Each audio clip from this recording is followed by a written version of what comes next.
Bueno, muy bien, José Daniel Ferrer se suma a nuestra mesa. Muchísimas gracias por estar acá. Y viene ese debate tremendo de que lo veo en la calle, ¿no? Bueno, ven acá, si se desmorona aquello, ¿quién gobierna en Cuba? Y yo recuerdo que ustedes hicieron un documento de estamos listos, ¿no? La oposición está lista. Porque mi primera preocupación, y después vamos a ver más cosas que dice la orden ejecutiva, que me parece importante. Mi primera preocupación cuando el informe que Grenell contamina y que de alguna manera influye a Trump para descalificar, ese es mi análisis, y otras cosas más, por supuesto, a María Corina, es muy peligroso porque ese informe dice algo que se le puede achacar a cualquier oposición. Que no tiene el apoyo del ejército, se puede decir de la oposición de Irán, se puede decir de la oposición de Cuba, que no tienen representación en no sé qué, que es además una idea que ha vendido la inteligencia castrista y que los líderes están peleados entre ellos, eso está en todas las oposiciones, claro, porque lo que te une es que tú encuentras una luz en el túnel, ¿no? Fíjate cómo se unió la oposición venezolana para el resultado electoral. Entonces ahí es donde yo me digo, Cuba, ¿estamos listos para el cambio? Sí, yo estoy seguro que sí, y te voy a poner un ejemplo incluso, ya que hablaron anteriormente del caso polaco, voy a un vecino de Polonia, Checoslovaquia, cuando la situación se puso tensa en medio de las grandes manifestaciones de estudiantes, que todo surgió a raíz de un asunto con un grupo de rock, no fue ni por una situación tan dramática y crítica como la que vive Cuba, que hace que la inmensa mayoría de los cubanos odien, aborrezcan al sistema y a todas las figuras públicas de ese régimen. Hasta los comunistas más inteligentes, sí, porque algunos comunistas inteligentes no vamos a pensar que todos no lo son, estuvieron de acuerdo en que un Václav Havel llevara el proceso que se llamó Revolución de Terciopelo y que terminó llevando a Checoslovaquia a la transición a la democracia. Que sí es muy importante, y para eso tenemos a Marco Rubio, ese sí es inteligente, muy capaz. Hoy veí hace un rato un reportaje de ABC en España lleno de elogios, al punto que uno se siente tan orgulloso de que... No, en España se han buscado hasta el pueblo de donde son sus bisabuelos para ellos también tener algo, sí, algo de Rubio. No, porque es un fenómeno, ellos reconocen que es un fenómeno en la política estadounidense y mundial. Pero bueno, volviendo a lo que hablábamos, aquí lo importante es que un Marco Rubio convence a la administración estadounidense que no se puede depositar la entera confianza en el proceso de democratización en Cuba en un Delcy Rodríguez o en una Delcy. En el caso de Cuba sería masculino. No vislumbro a Chapman, a la ministra Inés María Chapman, no la vislumbro como una Delcy Rodríguez. No sé tú. Hay mucho machismo, ese régimen es muy machista. Es machista, es bastante machista. Entonces, lo importante es que la administración tenga muy presente que es falso eso que atribuye, yo creo que sí, a Grenell, de que no se puede confiar en la oposición, no está unida, no representa una fuerza sólida, no tiene apoyo popular. No, eso es falso. Cualquier opositor, mira, se llame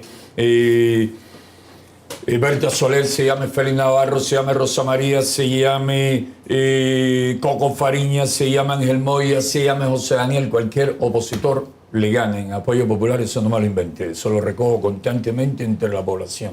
Le gana de inmediato por abrumadora mayoría a cualquier figura del régimen castrocomunista. Que tienen el poder, el ejército y todo está en sus manos, pero también en ese ejército la mayoría, que son las tropas y los mandos intermedios, preferirían a un líder opositor, patriota, comprometido de verdad con los derechos y libertades de su pueblo, que a uno de los suyos, a uno de esos jefes, que ellos también rechazan, porque lo han visto llenos de privilegios, de buena vida, de placeres de todo tipo, mientras ellos no tienen ni qué comer. Mientras a ellos la casa de su madre y de su abuelita se le cayó, se le está cayendo encima. Por lo tanto, no creo en ese argumento de que no estamos en los primeros condiciones. Que saben que los opositores pueden capitalizar un gran apoyo popular en muy poco tiempo, son ellos que no le permiten a la oposición llegar a los medios de difusión. Yo, a lo largo de las veces que me enfrenté con los ministros castristas o con el propio Fidel Castro, pero sobre todo a Robaina, a Pérez Roque, a Laje, a esa gente, yo le hacía siempre a Hugo Chávez la misma pregunta, ¿no? Si ustedes están tan seguros de tener el apoyo popular, ¿por qué no realizan unas elecciones competitivas? O sea, quiere decir que ellos son los que estaban convencidos de que pierden una elección con el candidato de no sé, de Batabanó, de cualquier lado, ¿no? Claro. Porque no están dispuestos ni siquiera al debate de ninguna razón. Impidieron que hace muchos años que Osvaldo Payá y ¿quién fue el otro? Bahamonde, que trataron de postularse a la Asamblea Nacional del Poder Popular y se lo impidieron, y después en las últimas elecciones hubo un grupo y dijeron abiertamente no vamos a permitir que lleguen. Es decir, que lo que hay es que tratar de que la oposición tenga una voz y tenga un medio. No sé cómo tú lo ves. Bueno, ellos saben, como vieron en la Unión Soviética, que incluso si un disidente gana un escaño, como lo hizo Andrés Sájarov, eso es un problema y por eso no lo permiten. Pero yo creo que cuando tú hablas de Grenell, no es solamente Grenell, tenemos que recordar Ana Belén Montes en el Pentágono, Phil Agee en la CIA, Walter Kendall Myers, Departamento de Estado, Manuel Rocha, Consejo de Seguridad Nacional, embajadora a Bolivia. Es decir, eso está minado. Y cualquier agente o agente de influencia, bueno, en el caso de Delcy, el New York Times la estaba vendiendo de una moderada que podía ser una figura, como hicieron con Fidel Castro en los años 50, Herbert Matthews. Eso sigue ahí. Entonces tú tienes los agentes de influencia en los grandes medios y también dentro del propio gobierno, los agentes trabajando, desinformando y haciendo recomendaciones que no reflejan la verdad. Yo me recuerdo en la época de Clinton, cuando sacaron el reporte de la amenaza de Cuba para Estados Unidos, diciendo no, realmente no lo es. Quien preparó ese reporte en parte fue Ana Belén Montes. Claro, yo siempre, empezaba en el año 92 en Telemundo de reportero y voy a entrevistar al jefe del Comando Sur. El jefe del Comando Sur me dice, es el primero que le escucho decir, Cuba no es una amenaza para la seguridad nacional. Claro, yo me quedé tan asombrado y le mencioné 5 aspectos. Y como él no tenía respuestas, me dijo, estamos hablando de un general del ejército de Estados Unidos, ¿no? Me dice, bueno, mira, aquí tengo un informe que viene del Departamento de Defensa que dice que Cuba no es una amenaza. Ya, esa fue la manera que me cayó. Yo me callé la boca y dije, bueno, son los americanos, ellos deben saber. Toda esa historia, ¿no? Años después, ese informe lo había hecho Ana Belén Montes, cuya misión principal como espía era sembrar en los puntos de poder que Cuba no era una amenaza. Que eso es lo que este documento pone en su lugar. El esfuerzo que hizo la inteligencia para que esto no apareciera. Vamos a leer algunas de las cosas que dice el documento. Hemos leído hasta ahora 1 y 2. Vamos a leer se puede leer completo, pero hemos sacado algunas cosas que me costó trabajo porque está tan bueno que no sé. Dice, hablando de Cuba, además, en contra de los intereses y la política exterior de Estados Unidos, el régimen comunista cubano apoya el terrorismo y desestabiliza la región mediante la migración, lo que estábamos hablando, y la violencia. 4. El régimen cubano continúa difundiendo sus ideas políticas y prácticas comunistas, y ahí se trata el comunismo como lo que es, ¿no? Una peste, por todo el hemisferio occidental, lo que amenaza la política exterior de los Estados Unidos. Nos quedan 2 más para leer. O sea, los guapos del combinado decían, eso es, ubícate. Te ubicaron. ¿Dónde? Porque esa idea de Cuba no es una amenaza porque tú unilateralmente declaraste que no es una amenaza o Cuba ya no es el enemigo, porque eso fue lo que hizo Obama. No, lo que es realmente absurdo es que yo veo personas de América Latina criticando a Estados Unidos diciendo que Cuba no es una amenaza, Cuba no es un país terrorista, y la gente diciéndolo son terroristas que fueron entrenados en Cuba. Claro. Y Exacto. firman el documento y tú buscas el nombre, lo rastreas y ves el historial que era del FARC, de ELN, y hasta el otro día estaba poniendo bombas y matando gente. Y ese es, bueno, tenemos Claudia Sheinbaum en México, ex jefe de M-19. Gustavo Petro, presidente de Colombia, ex también de M-19. Grupo terrorista que en el 82... La presidenta de razón- México tenía una relación con el M-19, Sí, y quien la... pero el M-19 es Colombia. Sí, pero ella era grupo de apoyo en México. Y quien la echa para adelante es Gustavo Petro cuando hace su toma de posesión, lo dice y ella no lo niega. Gustavo Petro creo que va a estar mañana en la Casa Blanca. No sé qué Y mira, saldrá de ahí, ¿no? Saben que ya se había descubierto a Ana Belén y estaba presa y todavía los informes que ella había hecho Seguían funcionando. Seguían dirigiendo la postura estadounidense sobre si Cuba era o no era una amenaza para los Estados Unidos. Pero esa Cuba o ese régimen, porque Cuba no es la amenaza, es el régimen castrocomunista. Ese régimen, mientras se decía que no era una amenaza, estaba colonizando Venezuela y estaba creándole muchos problemas a Estados Unidos en Venezuela. Y seguía apoyando al ELN en Colombia y seguía moviendo todas sus influencias y sus agentes por Bolivia, Ecuador, Honduras, por todo Centroamérica. Y no era una amenaza para los Estados Unidos.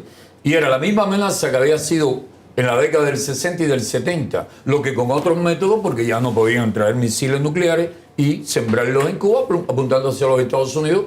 Parece que la lógica que seguía imperando era que, bueno, ya no pueden traer misiles nucleares que apunten a los Estados Unidos, pero te están causando y te están haciendo muchísimo más daño. Incluso cuando mucha gente dice, bueno, pero Cuba no tiene, económicamente hablando, recursos o cosas de interés para la economía estadounidense como es el petróleo de Venezuela. Pues mira, el mejor negocio que puede hacer Estados Unidos es eliminar a alguien que le creó tantas crisis que aún en el 2004 Hugo Chávez, Fidel Castro, los Kirchner estaban saboteándole a George Bush hijo el ALCA en una cumbre. Sí, porque En ya yo oigo Argentina. esa idea de, no, pero en Cuba, imagínate, eso va a ser terrible, las pandillas, el desorden. O sea, ese es un mensaje que a estas dictaduras le conviene. Claro. Volviendo a lo de Ana Belén Monte, hay una historia muy interesante, y yo la voy a citar con nombre y apellido, ¿no? Alcibíades Hidalgo, que fue viceministro primero de Relaciones Exteriores,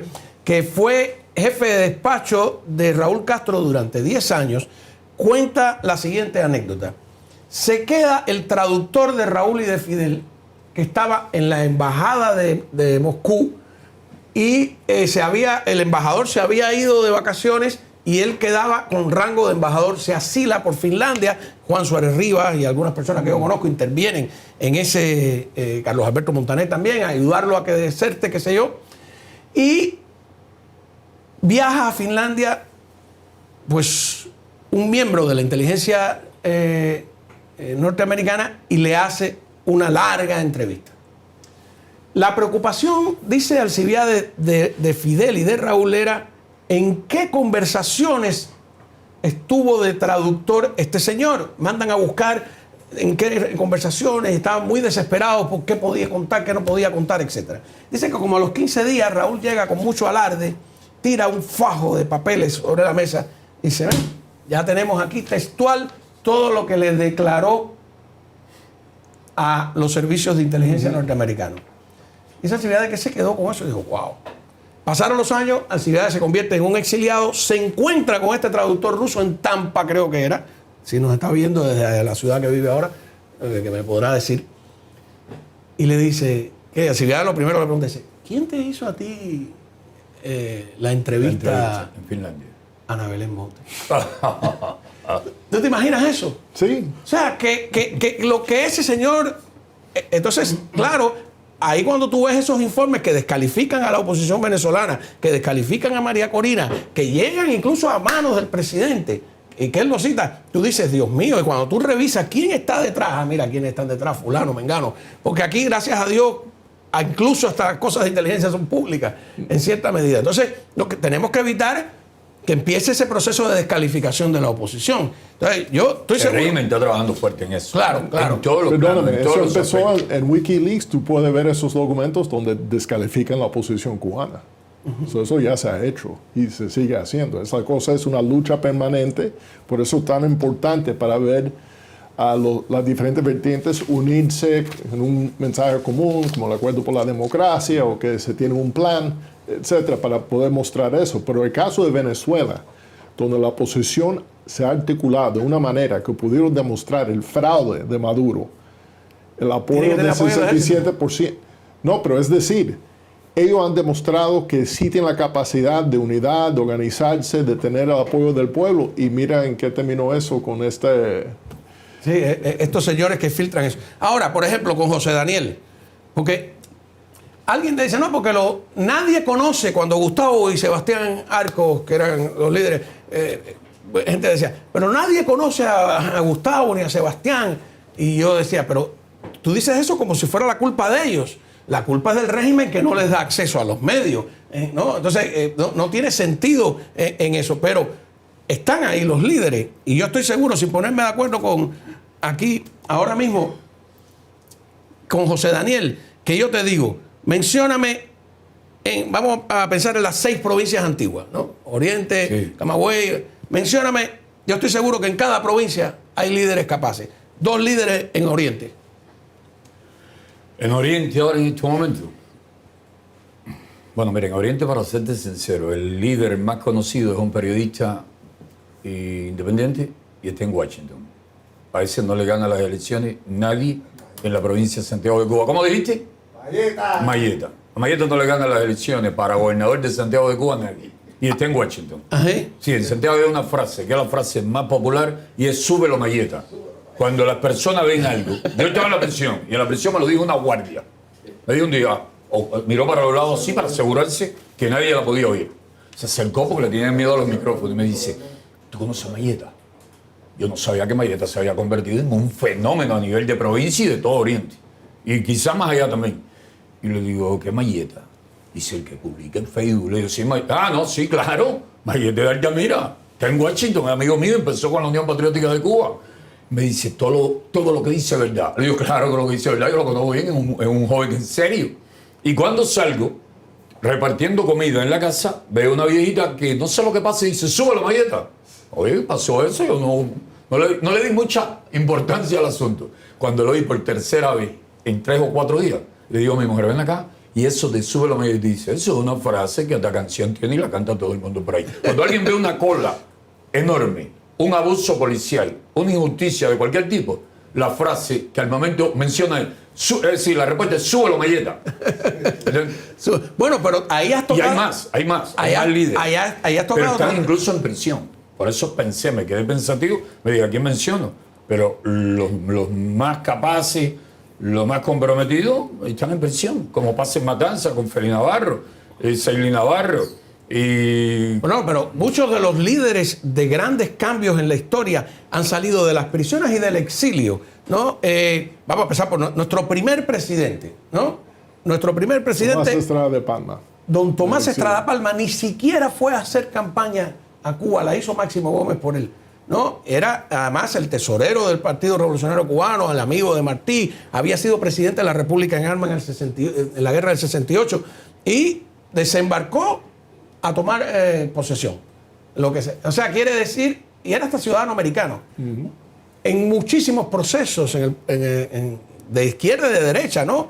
En Irán, ¿no? El ayatollah Khomeini estaba en París. Sí. Lenin estaba en Londres. El ayatollah estaba en Londres. Estaba en Londres. Sí. Estaba en Londres. Sí, sí. Ya no voy a discutir más con historia contigo, me ganaste una el otro día. Sí, no, pero el propio Lenin, el famoso viaje en tren, Lenin no estaba en Rusia. Lenin llega ya a la revolución que estaban dando de alguna manera. O sea que, por supuesto, vale lo de los líderes del exilio, pero tú tienes a Sailín Navarro y a su padre en Matanzas, sin duda. Y en Puerto Padre hay uno que fue 2 veces preso político que se llama Ezequiel Morales, que es un hombre muy inteligente y querido en todo Puerto Padre. Cada vez que le digo, necesito una opinión de tal o cual tema, me dice, la que tú me pidas. Medio Puerto Padre le responde. Y así... Hay líderes hay líderes de la oposición en cada pueblo de Cuba. Donde quiera. ¿No? Muy que querido. si están ocultos, que si no salen, no es la culpa de ellos, pero el día que puedan salir. O están en la prisión también. como Ajá, dijimos y hay ahorita. organizaciones de oposición en todas las provincias. En todas las provincias. En todas las provincias. Entonces, como decía Bofill, no dice, no, porque están divididos. Y Bofill decía, no, están multiplicados. Sí. Que es una cosa distinta, ¿no? Cuando el Comité Cubano por los Derechos Humanos era la única organización en el año 86, 85, 87, pues era más fácil de vigilarla, ¿no? Y esa oposición se multiplicó.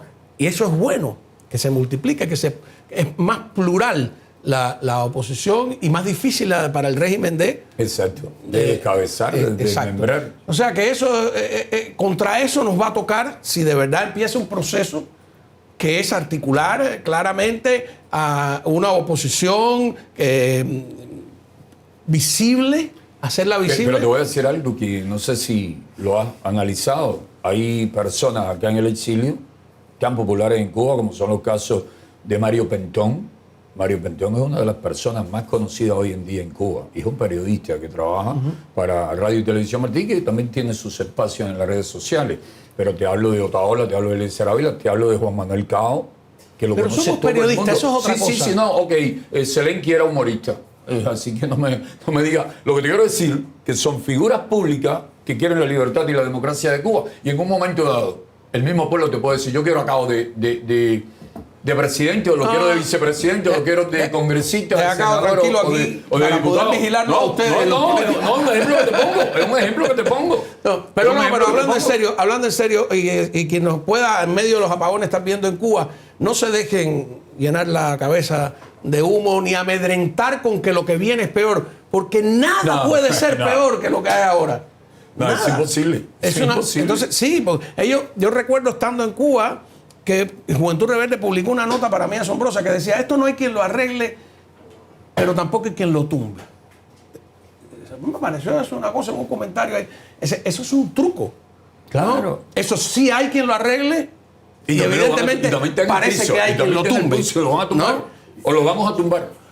A ver, vamos a leer estos dos aspectos de la orden ejecutiva que ponen énfasis en democracia y derechos humanos. Dice, Estados Unidos tiene tolerancia cero, y esto es un cambio importante, no nada de eso de convivencia pacífica ni nada por el estilo. Tolerancia cero ante las depredaciones, los adjetivos son tremendos, ¿no?, del régimen comunista cubano. Estados Unidos actuará, señores, esto está firmado por Trump, ojo, actuará para proteger la política exterior, la seguridad nacional y los intereses nacionales, incluso exigiendo cuentas al régimen cubano por sus actos y vínculos malignos, manteniendo al mismo tiempo su compromiso de apoyar las aspiraciones del pueblo cubano a una sociedad libre y democrática. Este párrafo, ¿no? Vuelvo a la historia. 2 líneas en el Congreso norteamericano en el siglo XIX hicieron que el destino de Puerto Rico y de Cuba fuera distinto, ¿no? Después, los puertorriqueños le ha ido mejor que nosotros, ¿no? Bueno, es una cosa irónica, pero en aquel momento esas 2 líneas de Cuba es y debe ser por derecho propio, libre e independiente. Pero hay una diferencia fundamental. Eso es un orden ejecutivo. El momento que salga Trump, se puede borrar con el presidente siguiente. Por eso en es el que siglo XIX, en el siglo estaba en el XIX Congreso. fue una ley. Y eso sí era... No, tenemos la ley Helms-Burton. La ley, y eso lo tenemos gracias a un acto... a Lincoln. Lo tiene gracias a un acto terrorista de La Habana. Los aviones. Los Cuando aviones derribaron las avionetas Hermanos al Rescate, 24 de febrero de 1996, obligó al presidente Clinton en marzo de 1996 firmar la ley Pero estaba ya existente por Jesse Helms y Dan Burden, apoyado por Ileana y Lincoln. y había un antecedente que era la ley Torricelli. Sí, del 92. Que Torricelli, por cierto, era demócrata. Pero la diferencia era que en el 96 codificó el embargo en ley y ya no podía quitárselo unilateralmente al presidente. Sí, como amaneció Clinton un día y dijo, el embargo a Vietnam se acabó. ¡Puc! Exacto. Pero por el acto terrorista de Estado de ese régimen contra ciudadanos norteamericanos en aire internacional, Clinton tenía 3 opciones en ese año, que era el 96, un año electoral. Responder militarmente, hacer nada o endurecer las sanciones. Decidió endurecer las sanciones, me acuerdo de ese. La del medio. Otro, ¿qué más dice? Asimismo, dice el documento firmado por Trump, la orden ejecutiva, que ya entró en vigor, dichas políticas, prácticas y acciones son contrarias a los valores morales y políticos.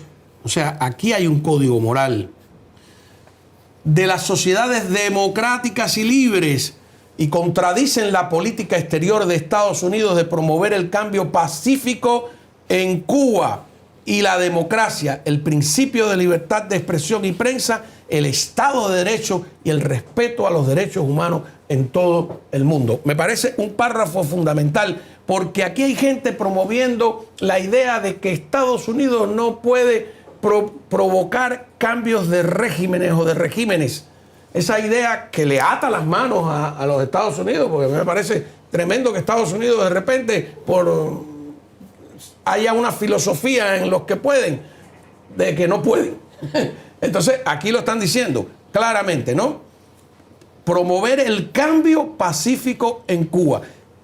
Claro, ahí me pregunto, ¿el término de pacífico ata a dónde? Porque también después el documento aclara que si las circunstancias cambian, puede ser modificado. No, Sí. y yo te diría algo también, pacífico, porque es el método de lucha que puede llevar a cabo, a protagonizar el pueblo cubano. Pero, Sí, pero ellos están hablando de lo que puede protagonizar promover el gobierno de los Estados Unidos. Promover el cambio pacífico. Han estado promoviendo el cambio pacífico en Venezuela durante años, y una madrugada, hace unos días atrás, el día 3, trajeron al dictador y les dejaron en claro a quién quedó al poder. Pero no cambiaron el régimen. Bueno, pero le dejaron claro a quien dejaron en el poder, tienen que ejecutar las órdenes de Estados Unidos. Así textualmente se lo dieron. Y aunque ella diga que no lo va a hacer o que basta de órdenes desde Washington, ahora mismo está decretando una amnistía política para todos los presos políticos y siguen moviéndose. Están llegando aviones incluso de la CIA a Caracas, y hay una serie de movimientos en Venezuela que, por mucho que lo nieguen, demuestran que sí están moviéndose por donde le está señalando a Estados Unidos que se muevan. Pero veo que John, que estaba en Washington y no nos hemos puesto de acuerdo, tiene las mismas reservas que yo. Aquí he tenido... Bueno, también el público se ha disgustado algunos conmigo porque a mí desde el primer momento me pareció un error de cálculo que creo que están rectificando, ¿no? Y que hay que impedir que en Cuba se cometa ese mismo error de cálculo, de alguna manera. No sé, porque sospecho que... Yo creo que, primero, cuando tú dices el gobierno de Estados Unidos, son muchas cosas. Son muchas cosas y están en esa lucha y tienen diferentes intereses y fuerzas operando. Exacto. Pero una cosa que dijo Trump con la cuestión de Venezuela es que él tiene la pesadilla de lo que ocurrió en Irak, donde desmantelaron todo, entonces no hubo un caos que se generó. Entonces él no quiere repetir eso y por eso ha tomado esta línea con Delcy y con el régimen Porque actual. parte de esos informes de inteligencia que están contaminados venden esa idea de que, y además la venden siempre, de que después viene el gran desorden. Y tanto María Corina primero y el propio Marco Rubio después dijeron, María Corina dijo, Venezuela no es Irak, y hizo una descripción muy buena. No tiene grandes problemas religiosos, de grupos religiosos enfrentados, no tiene grandes problemas étnicos de grupos diferentes también enfrentados, tiene por supuesto a las guerrillas, a las pandillas, a la piedrita, a los grupos estos paramilitares del régimen, pero también lo tenía Noriega y eso se fue al diablo, sí. ¿No? Entonces, no puedes, Irak, ella dijo, Irak, Venezuela no es Irak. Y después vi a Marco Rubio molesto ante un periodista, no es decir, bueno, todos esos especialistas que se han pasado la vida estudiando el Medio Oriente y no saben nada del hemisferio occidental ni de América Latina. O sea, que Marco Rubio está en la cuerda. Y este documento es un documento que traza una hoja de ruta antes de que suceda algo. Ahora, la pregunta es, ¿va a suceder algo? Tiene que suceder. Estados Unidos se ha comprometido en que no pasan de este año. Así que decir no pasan de este año es que si un método no funciona, hay que emplear otro. Y si el otro no funciona, hay que ir para el tercero. Pero están comprometidos a que el régimen tiene que terminar, porque es enemigo de Estados Unidos, porque es enemigo de la libertad y la democracia en todo el continente, porque es enemigo del pueblo de Cuba, porque es enemigo de todo.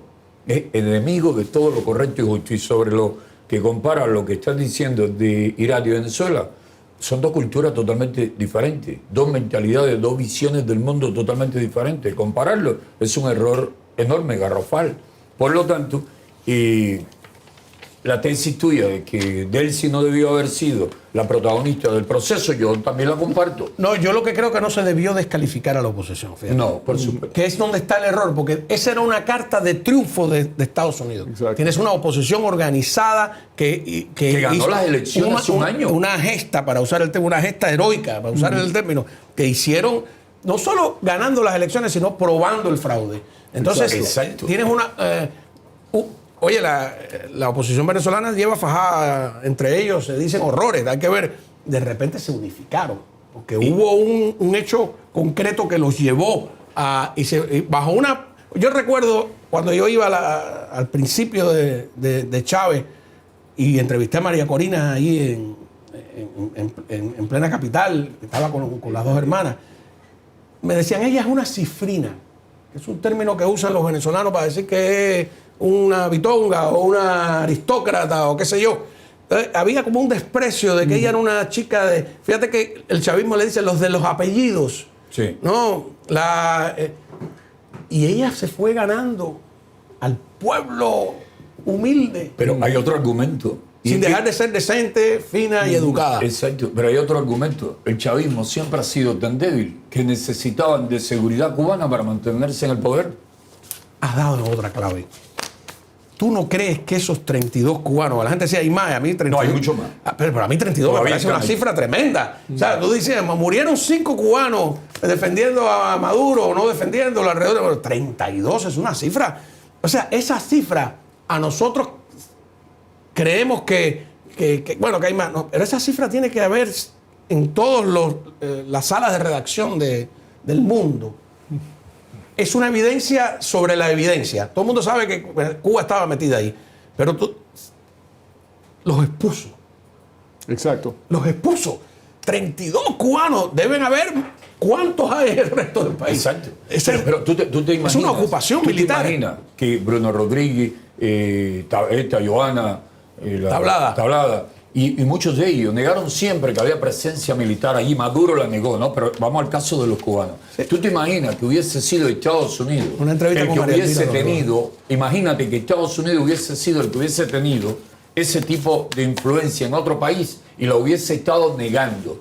Y que de momento se pone de manifiesto que sí estaban, aunque lo negaban. Mira, la BBC, French 24, Deutsche Welle, todas esas cadenas europeas que son tan críticas a Trump y que cuando publican y hablan lo hacen en un lenguaje o les dan mayor participación al discurso del régimen o de los aliados del régimen, ya sea Sheinbaum, Petro, Lula. ¿Tú te imaginas dónde estuviesen todavía poniendo el grito? Decía que no había presencia militar estadounidense y mira, murieron 32 estadounidenses allí, mintieron y sin embargo apenas tocaron el tema, apenas han hablado de ese asunto. Sí, porque tuvieron al principio la tentación de decir que eran cocineros, choferes. De hecho, entre la televisión han entrevistado a un supuesto chofer. Y después no pudieron ocultar que eran todos militares. Coroneles, o agentes de inteligencia. Ajá. Pero que estaban ahí haciendo una... Entonces, hay una tonta viuda... El embajador que sigue allí es agente de inteligencia. Y digo, no debería uno hablar de una viuda, pero es una viuda tonta que dice que... Además, publican tontamente una declaración de ella que dice, mi marido que es un echado para adelante, él seguro que fue uno de los que más tiros tiró. O sea, primero no tiraron un tiro. No les dio tiempo a nada, ¿no? Bueno, no sé. Los americanos dijeron que hubo un tiroteo. Sí, al helicóptero, que eso está filmado, que le dispararon. Pero ese helicóptero no estaba... Yo no sé si ese edificio era el mismo donde estaba Maduro, ¿no? Hay algunos heridos leves, ¿no? Pero... o sea, quedaron en evidencia. Esos 32... Dos cosas que les va a salir cara. Los 32 muertos la alianza con Rusia. Oye, estamos cansados de que... China, Irán, Hezbollah. Ajá. Que, claro, esas alianzas que la hacen para no estar solos, ahora se le vira. Ahora cuesta. Y bueno, se le y hay vira la otra cosa tortilla. también, la promoción de protestas violentas en Estados Unidos. También. Con el Foro de los Pueblos. Con ese canallita dominicano, ¿cómo se llama? Exacto, Manolo de los Manolo Santos. de los Pero Santos. también estamos hablando, creo que fue el verano de 2024, cuando quemaron las banderas americanas en la estación de tren en Washington, al frente del Capitolio. Bajaron la bandera americana, subieron banderas de los palestinos, pero también al fondo había una bandera cubana en medio de esas protestas. Sí, Hablando de nuevo de líderes, hay tanto fuera y dentro.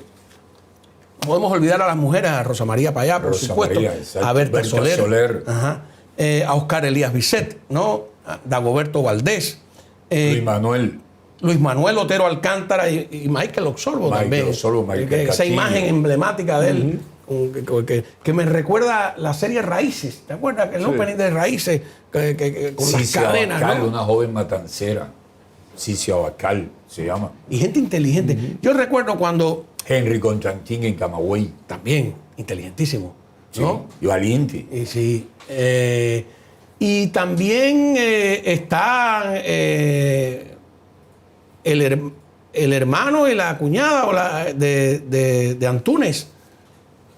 Que están Están presos. presos. Están presos los dos. Ajá, sí. Están presos los Están dos. en el video, Donaida Sí. y Loreto. Y Loreto. Ambos. Inteligentísimos los dos, ¿no? Y El valientes, propio Antúnez y también. valientes. Tipo inteligente, igual. Mira, cuando esa etapa que ellos estaban en que dejaron salir a los opositores y por la mesa del programa El Espejo que yo hacía, empezaron a pasar muchos de ellos. Yo me asombré del nivel que tenían, ¿eh? Y curiosamente, porque uno aquí tenía el complejo de estamos muy a la derecha, toda esa gente estaba a mi derecha. Vivían en Cuba, ¿no? Y otra cosa fundamental que yo quiero abundar quizás el lunes es, aquí hay una justicia poética. Los que están hoy tomando decisiones en la potencia más grande del mundo son los, y es una victoria de la oposición y del exilio, son los hijos de aquellos a los que el régimen humilló, expulsó, Robó. le gritó, Echó. les tiró huevo, le quitó sus propiedades, ¿no? ¿Quién es sino Marco Rubio? ¿Quién es sino Carlos Jiménez, que vino muy de niño, los propios Díaz Balar, Claro. María Elvira Salazar, ¿no? Son todos hijos de exiliados cubanos que supieron transmitir el pesar y la causa, ¿no? Que no ha pasado con los hijos de ellos. Los hijos de ellos hoy huyen de ese experimento. Del mismo rey. Muchos están aquí en Miami, en París, en Madrid, en distintos puntos. Ese es un fracaso. Los hijos de ellos no van a defender ese régimen, porque todos están acomodados, todos son unos neoburgueses, y sin embargo los hijos de las víctimas están dando la batalla, se han insertado en la política estadounidense. Tú, que naciste aquí. Bueno, mis padres salieron durante Batista. Entonces, Ajá, mira, qué interesante, ¿no? sí. Pero, ¿cuánto hay de lo que tus padres te contaron en todo el resto de tu vida, ¿no? Claro. Bueno, para mí el choque para mí fue cuando yo voy a trabajar para los republicanos en Iowa, Nebraska. Nebraska en 92, Iowa en 94, y choco ahí con los castristas y con los americanos que están yendo a Cuba y se comieron el cerebro. Y eso fue el shock para mí que me metió en esta cuestión de Cuba en el 92 y el 94. Así que es una justicia poética. ¿En qué año fue, qué día fue que asaltaron el cuartel Moncada? 26 de julio. 26 de julio. ¿Qué 53. año dice Fidel Castro que él nació? Dice que en el 26. Dice que en el 26. ¿Con cuántos años dice él que asaltó el Moncada? Dice que con 26, porque cumplía los 27 en agosto. Ajá. Y dice que nació el 13 de agosto. 13 es la mitad de 26. El 26 para ellos siempre ha sido una especie de número sagrado, ¿no? Oye, ¿y tú te imaginas la ironía de que se caigan o los tumbemos en el 26? Bueno, tú sabes que eso pasó con el muro de Berlín, ¿no? El muro de Berlín no se celebra la fiesta porque cae un 9 de noviembre que es el día de los cristales rotos de los nazis. De los nazis. Y entonces, para que los neonazis no se refugien detrás, yo no sé si ahora ya, pero durante mucho tiempo no celebran el 9 de noviembre, sino el 31 de diciembre, que es el día de la reunificación de las dos Alemanias. Creo que es algo así. Las fechas se repiten en la historia, de manera irónica, ¿no? Entonces, como el 26. No me va a decir ahora que siempre es 26, porque me echa a perder el fin de semana. Atiéndeme. Como el 26 es un año, como el 26 es un año y no un día, no va a ser ese 26 el que se celebre. Lo que se va a celebrar es el día de aquel 2026 en que por fin cayó la más oprobiosa y criminal tiranía que conoció el hemisferio occidental. En el 26 hubo un ciclón famoso en Cuba, en 1926. Exacto, el ciclón del 26. El ciclón del 26, que los viejos hablaban de él, ¿no? Muy conocido en Cuba. Qué bien. Encuesta, a ver, que me redujeron los números de... Ajá, ¿qué quiere primero? La pregunta, claro, hay que leer la pregunta, a ver. Vamos a ponerla. ¿Quién debe ser arrestado primero en Cuba? Todos, Raúl Castro, Alejandro Castro Espín, Díaz-Canel. Participaron 2.800 personas, 64% dice que todos deben ser arrestados. Oye, tu público es muy inteligente. Sí. Bueno, lo que hay que provocar es un cambio. No se trata, como dice Ángel de Fana, de plantados, creo que es. Plantado hasta la libertad. Que no es venganza, ¿no? Sino justicia. Sí, exacto, justicia. Pero es que ya no se puede más. No, pero para tener una reconciliación nacional requiere memoria y justicia. Y una manera de hacerlo actualmente, que lo mencionó el congresista Mario Díaz-Balart ahora en la conferencia de prensa en el directorio, es que deberían encausar a Raúl Castro por el asesinato de los cuatro miembros hermanos al rescate.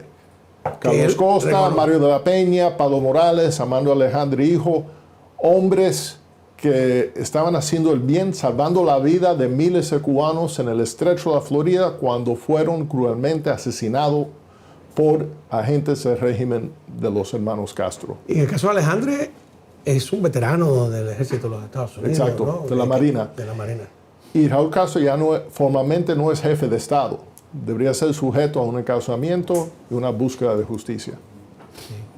Sí, la pregunta es... Si hay la voluntad política para hacerlo. No, y que cuánto va a durar. No importa. Los generales ancianos de Argentina, responsables por desaparecidos, lo llevaron a juicios. Sí. Sí, yo sé. No digo, pero... no, yo estaba diciendo que Marcel Felipe, en cierto modo, que yo tuve una discusión con él en el programa de América TV, porque yo decía, pero... Si se muere, porque él estaba con el lío de encauzar a Raúl, si tuviéramos encauzado a Raúl ahora, la verdad que tiene razón, hubiera un paso adelantado, ¿no? Exacto. Como también tuvo una gran visión, él es uno de los que hace un esfuerzo enorme para postular a María Corina al premio Nobel. Sí. ¿No? Por cierto, hablando de eso, Marcel va a estar en el conversatorio de... Sí, creo. Tengo mañana. entendido que sí. Miguel Cosío también van a estar en el conversatorio de mañana sobre la video de José Martí. No todo es perfecto, y vas a estar ¿no? tú. Pero digo, no todo es perfecto, y vas a estar tú. Y van a estar tus hijos. O por lo menos uno, alguno de los ¿Cómo dos. es? Cuéntame. Que es un conversatorio sobre la vida y obra de José Martí. Y cuando se trata de José Martí, sabes que hay que hablar muchísimo. Obligado hay que hablar muchísimo.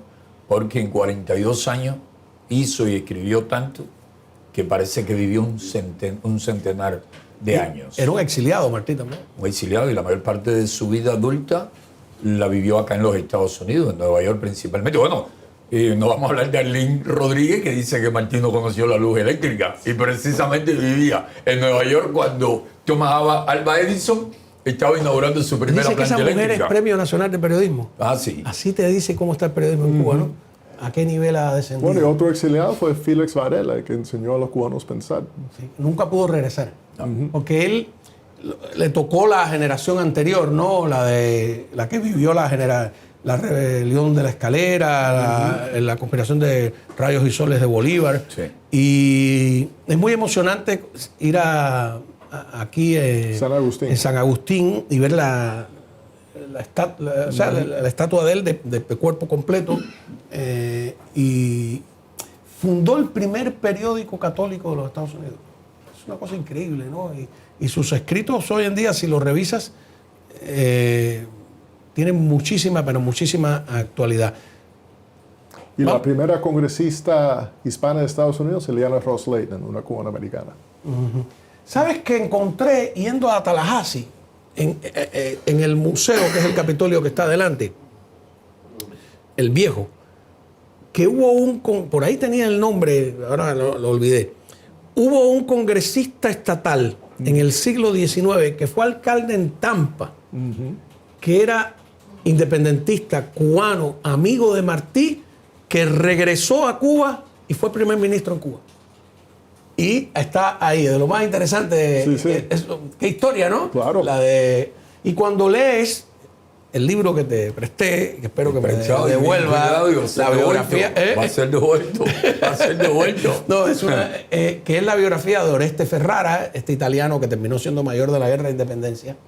Oreste Ferrara va de Italia a París, se encuentra con Betances, el puertorriqueño que representaba al Partido Revolucionario Cubano de José Martí, porque el Partido Revolucionario Cubano buscaba la independencia de Cuba y Puerto Rico, ¿no? Y entonces Betances era el representante del partido allí. Y Betances lo manda a Nueva York, de Nueva York pasa por Tampa, Cayo Hueso, y entra clandestinamente en Cuba, etc. Toda esa historia se incorpora al ejército, a las tropas de Máximo Gómez, terminó siendo su asesor legal. La descripción que hace él cuando pasa por Tampa de la familia cubana que la acoge es una familia cubana de hoy. Los hijos ya hablaban una mezcla de inglés y español. Él se enamora de la hija de este independentista cubano que estaba en Tampa y le promete, si regreso vivo, me caso contigo. Se casó con ella y vivieron hasta, él vivió 97 años. Wow. Y es tremendo. Esa biografía tiene un capítulo que hoy es importante destacar. Porque mucha gente va a decir, aquí están los cipayos, los platistas, que están pidiendo la intervención de los norteamericanos, son traidores a la patria, toda esa cosa, ese es el discurso del castrismo, ¿no? Dice Oreste Ferrara que el día que en el campamento Mambí de Máximo Gómez, y él era su asesor jurídico, se supo que Estados Unidos y España habían entrado en guerra, la euforia entre los mambises, la alegría entre los mambises, que entendían que se habían sumado a su causa, a la potencia naciente, fue tan grande que Máximo Gómez tuvo que pararse, llamar a la tropa y decirle, señores, la guerra no se ha ganado todavía. Entonces, esa idea de unos mambises tristes porque los americanos le arrebataron la victoria, es una idea vendida a posteriori y que no tiene nada que ver. ¿Por qué el mundo está pidiendo que se ayude a Ucrania? ¿Por qué los cubanos y los venezolanos no vamos a pedir que se nos ayude a nosotros? Un poco más cercano. ¿Por qué los americanos estaban tan alegres cuando el ejército francés se unió en la guerra de la independencia? Un rey absoluto, no un demócrata. Absolutista. Sí. Exacto. Vino Lafayette con su ejército, con el ejército francés. Pero hay otra cuestión. Lo que más critica el régimen es la postura de Estados Unidos cuando no quiso brindarle apoyo, según ellos, a los mambises durante la guerra de los 10 años.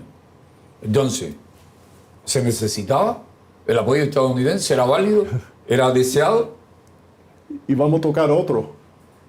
¿No fue Fidel Castro en el movimiento 26 de julio que hicieron un cabildeo en el Departamento de Estado en marzo de 1958 y lograron que Estados Unidos le pusiera a Fulgencio Batista un embargo de armas, un bloqueo de armas que se hizo público y desprestigió a Batista? Fue un golpe contra su régimen.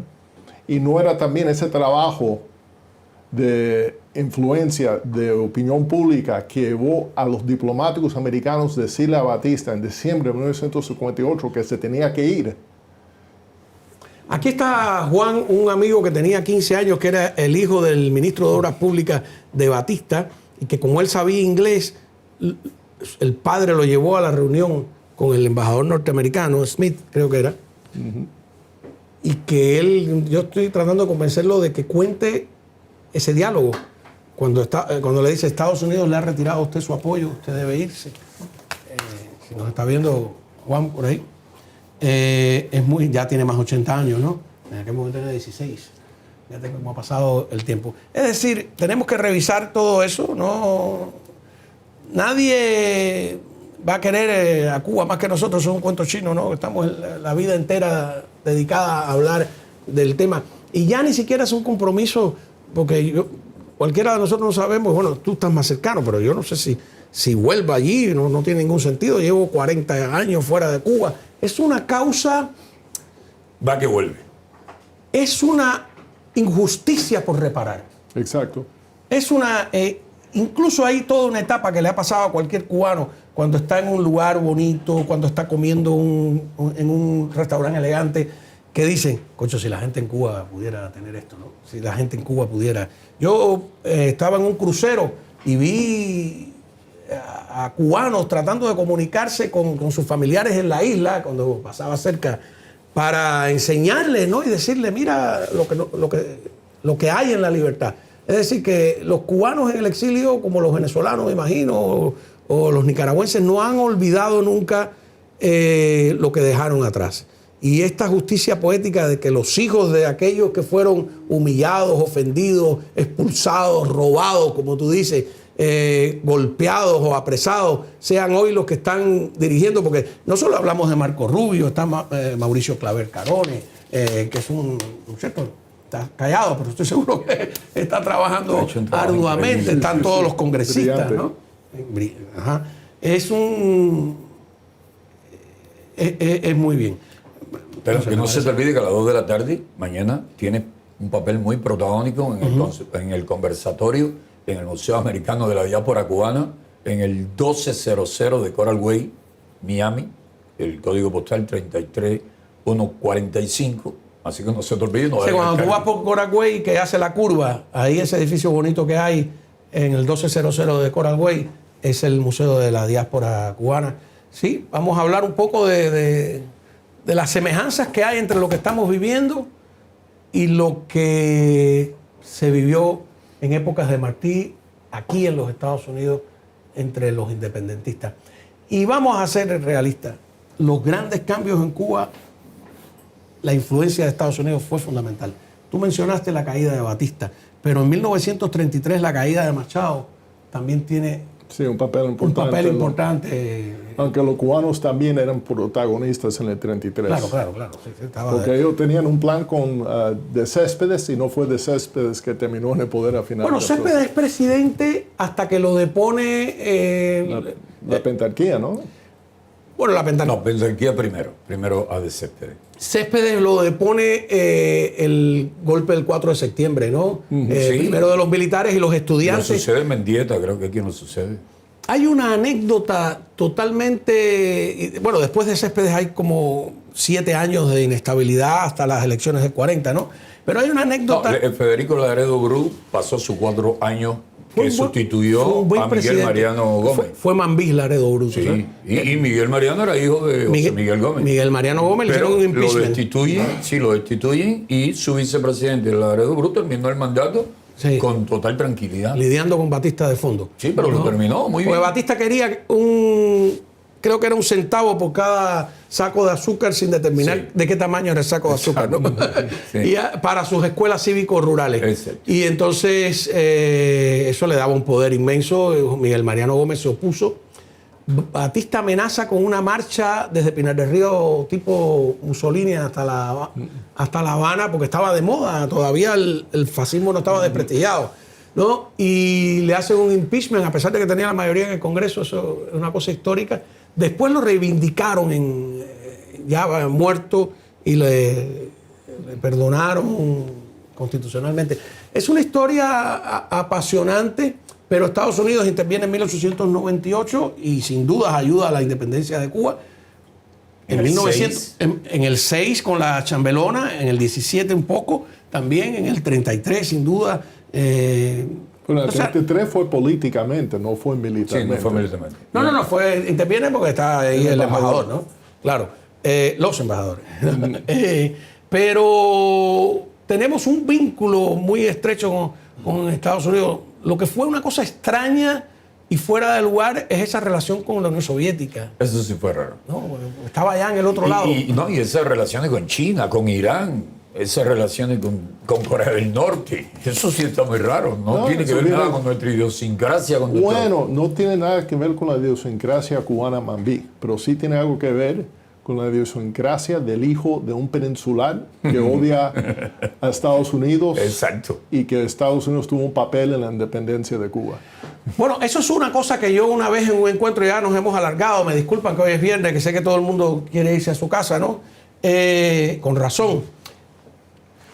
Yo tengo, y por ahí está en internet, un encuentro que me interrumpen con el historiador de La Habana, Eusebio Leal, que yo siempre he dicho, sabía más historia que yo, sin duda, pero yo quería tocarle un tema que él no se atrevía a tocar, que era el del padre de Fidel Castro, ¿no? Entonces, claro, yo le digo a él, bueno, ustedes hubieran sido voluntarios, ¿no? Ustedes hubieran fusilado a Martí, porque Martí entró ilegal en un bote con armas, ¿no?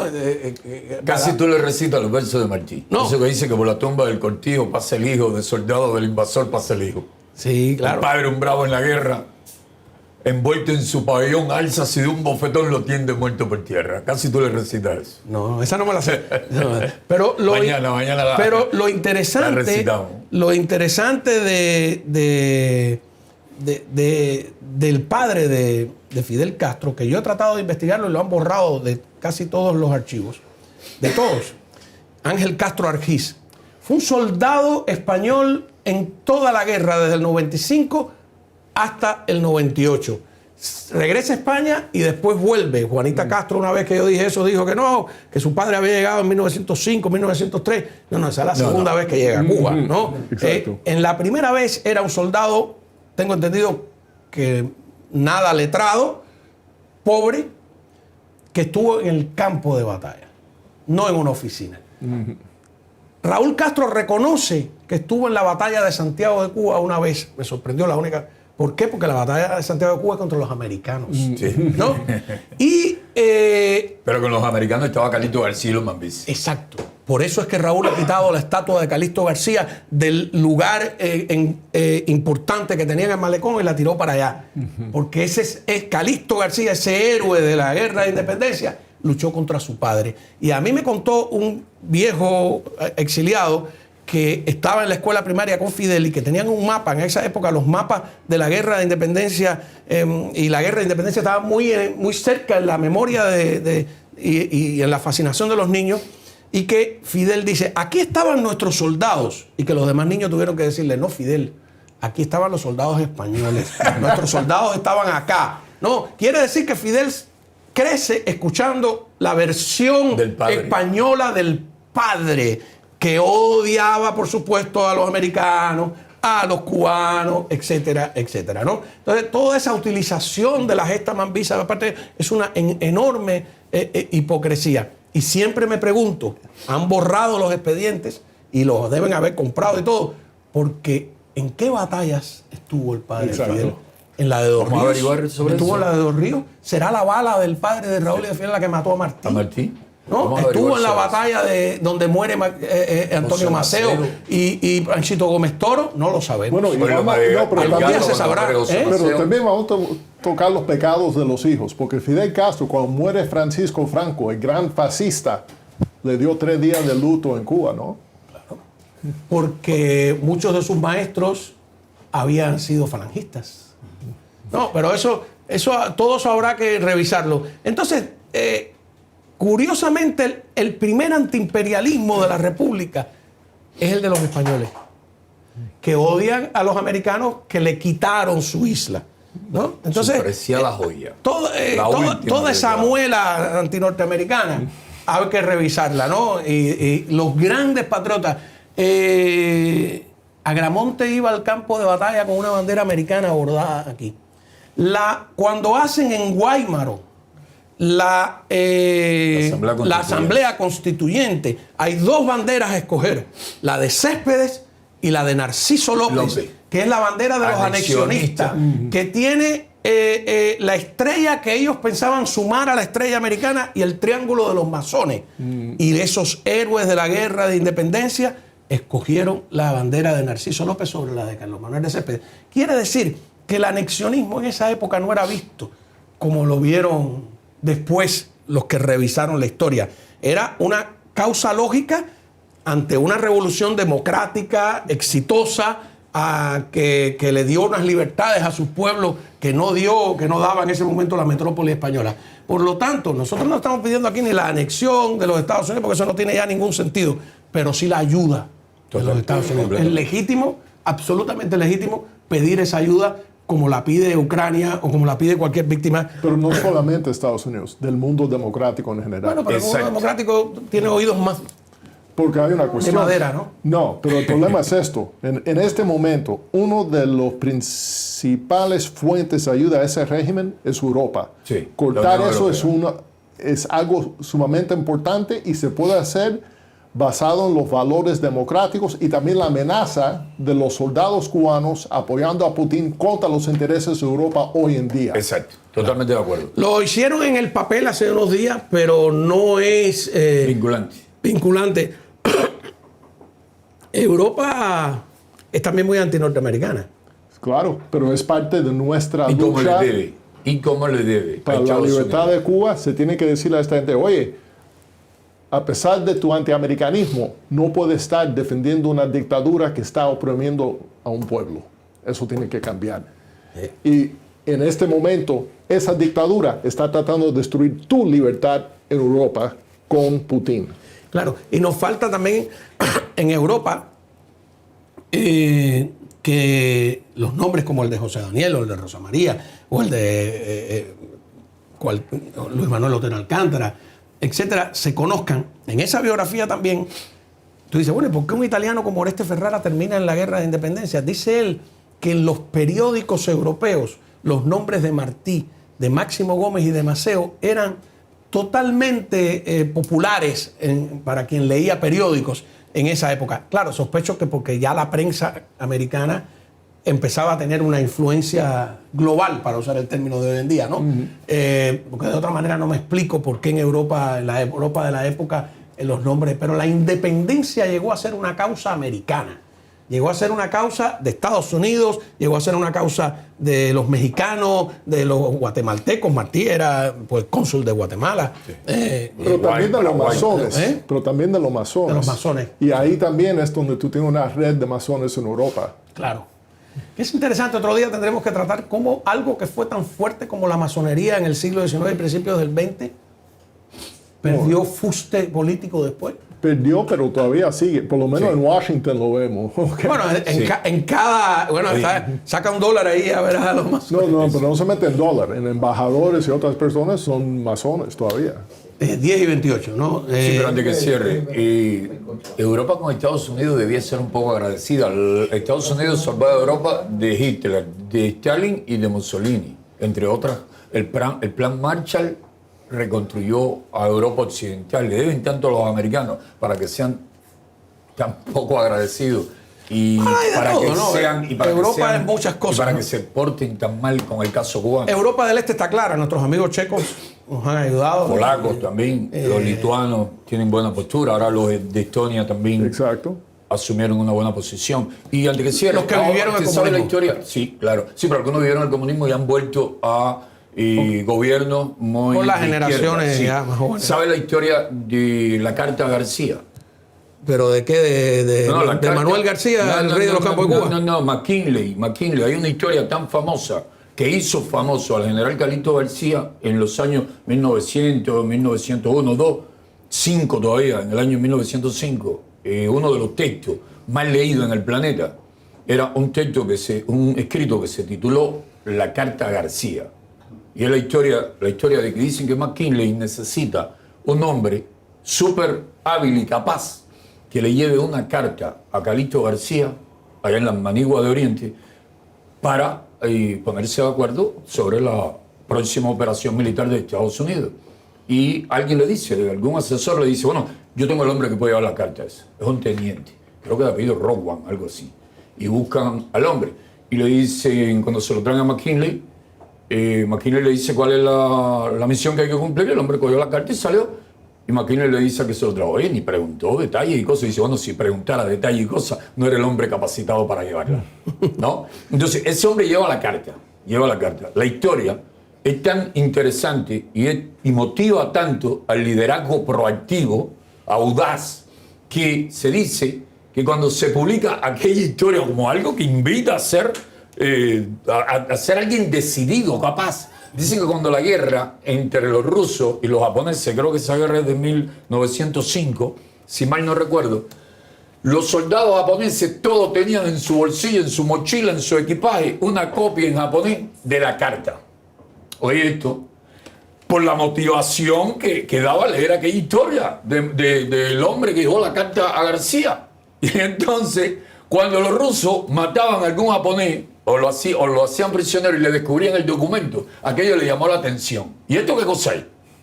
Y cuando traducen la carta y ven la importancia de aquella historia, el ministro del zar, no recuerdo si ya era Nicolás II, que fue el último zar, el que fuera, el ministro de los ferrocarriles en Rusia, dice, no, pero esto es genial, y mandó a imprimirla para cada miembro de los ferrocarriles en Rusia, porque aquello era motivador, porque aquello animaba. Así que mira tú cuánta historia hay en la historia de los estadounidenses entrando de la parte cubana en la guerra de independencia y la historia de motivación que surge del hombre que lleva la comunicación a García. ¿La encontraste? Porque te vi buscándola, te vi googleando. No, García que muere busca temprano. Búscala al de cierre, busca la carta de García para que no me digas en la próxima entrevista. Oye, no era así. Yo soy más... Sí, mira, están ya protestando. Oye. Antes de que termine... No, cuando lean la carta de García no te protestan. Un mensaje en el chat dice, sería bueno que el régimen cayera el 12 de agosto de este que es el día que cayó Machado. 2026, un día antes del centenario del cenicero. Así podríamos decir que no hay mal que dure 100 años. No, pero el 12 de agosto es más importante que eso, que es el día que cae Machado en el 33. Te termino recomendando un libro, porque como libros del exilio, que es una novela que se llama Chiquita, fue premio Alfaguara de novela en el 2008 y es Antonio Orlando Rodríguez. Esta es la historia de una liliputiense, que no es una enana, sino es liliputiense porque tiene todas las formas, así le llamaba, que fue muy famosa aquí en los Estados Unidos porque era la época de Believe It or Not, de los circos con cosas raras, y ella fue aquí súper famosa. Pero lo importante de la novela no es esa historia, sino que describe con lujo de detalles muy periodísticos todo el ambiente de finales del siglo XIX en los Estados Unidos, previo a 1998 y la intervención. Cómo los exiliados cubanos de la época logran que Cuba esté en la primera página de todos los periódicos, y el trabajo tan efectivo que hicieron con nombres, con apellidos. Es una novela espectacular, muy bien escrita. Bueno, ganó el premio Alfaguara, que es junto con Planeta de los dos premios más importantes de novela en nuestra lengua. Y te meten en ese ambiente y cómo otros fracasaron.